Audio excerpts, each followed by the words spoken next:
fast and furious and curious. Let's talk about agriculture again. It's been away from a lot of people's headlines and not been in the front and center of news. Here's what we need to know is something that an IITian, a Los Angeles-based IITian, Bedrabata Payne wrote.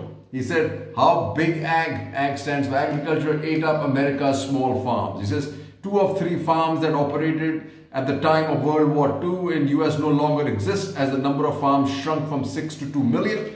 91% decline in number of farms since 1950, when there were 23 million of them in the US. Today it's less than 2 million. 3 main legislations happened that kind of got us there. One was the New Deal by Roosevelt. The next were the Reagan-era laws that were introduced in the 80s under President Reagan, did away with price support system. Then was the Clinton era, the Freedom to Farm Act of 1996, often referred to as the Freedom to Fail Act by farmers.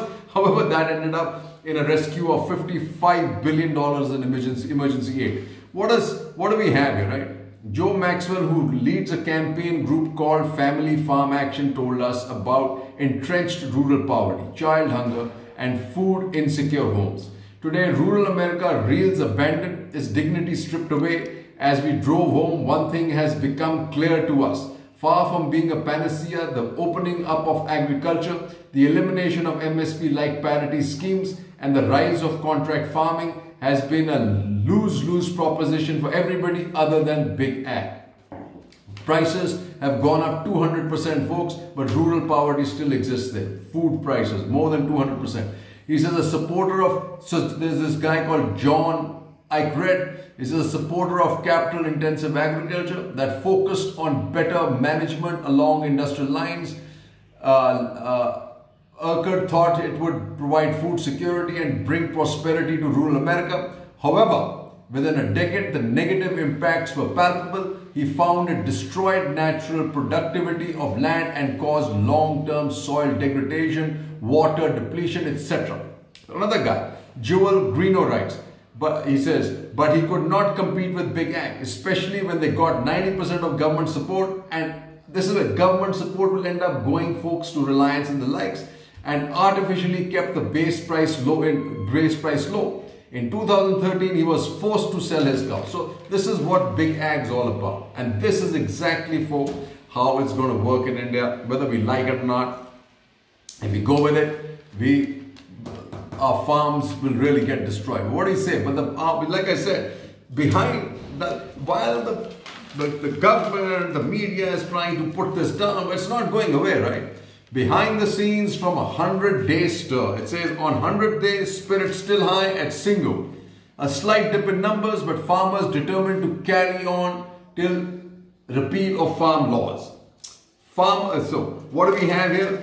Nearly 40,000 women are heading for Delhi protests, farmer unions, 400 kilometers in 8 days on tricycle, man with polio joins protest, hundreds of tractors line KMP Expressway on day 100 of farmers protests.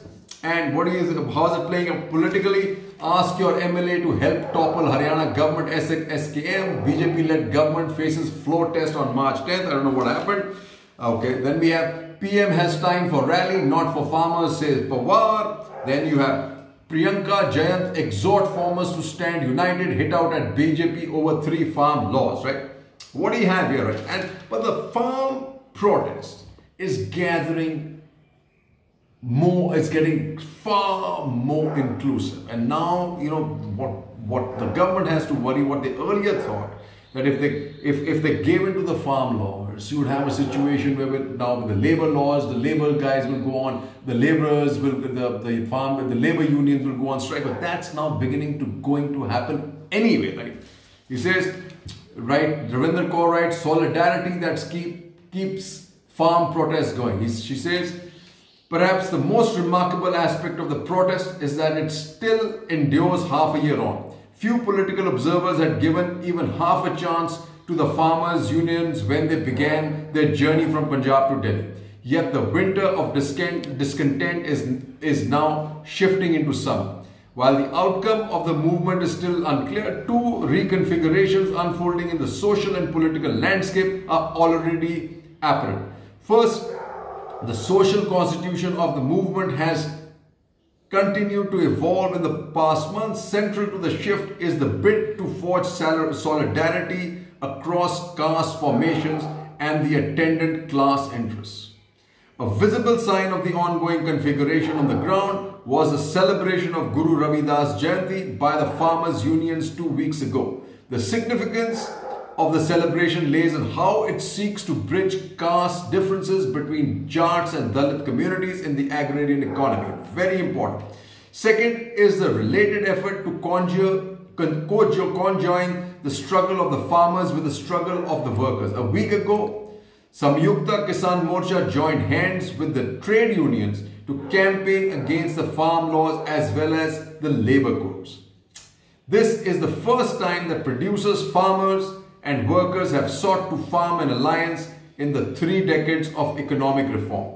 The solidarity between different castes and occupational groups is still fragile, but for now the protest has opened new space for workers and farmers to forge a solidarity in the struggle. And to this, folks, will come the joining of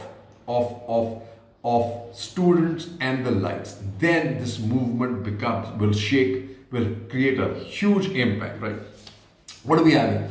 Farmers reap twin bounty. Bumpers, Rabbi harvest good prices, okay?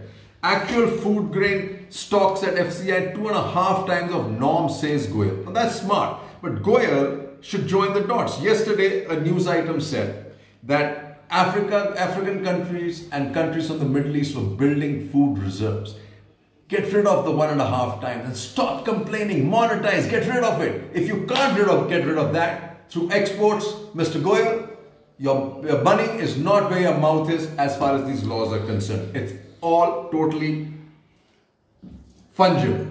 There. Let's do politics. State. Mamta fought alone in Nandigram. Don't teach a Brahmin to be Hindu. That's kind of strange, right?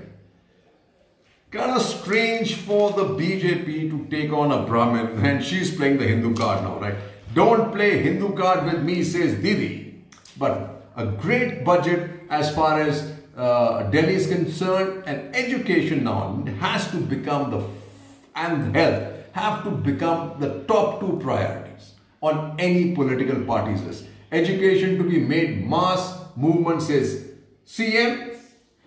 But what do you have? Desh Bhakti Aap's budget sentiment. Desh Bhakti. So he's trying to run away with the nationalist agenda through a patriotic agenda. I guess he's got no choice. Smart move, right? But bad for the country, right? Then you have future Congress CM is now a BJP backbencher, says Rahul. That's true, actually. I don't like turncoats. Especially people like Jyoti Sindhya. I mean, you got what you got, but when you don't have it, you just want to run. And that's true but you know, all the ex-Congress people seems to have fallen for it, but Congress itself is to blame. Ria, 32 others named in NCB charge sheet, continues to slide down the slope of democratic credentials. Here again, after another raid attempt at office, Pracha moves court, risking implication to protect client data. That's kind of sad, right?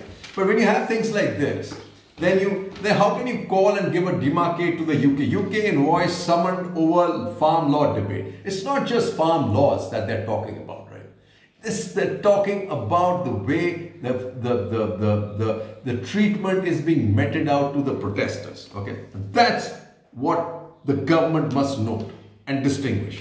VI not to give core network contracts to Chinese companies. I thought the Chinese companies were done and dusted, right?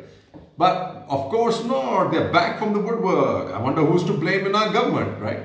Avoid crony lendings in CEA.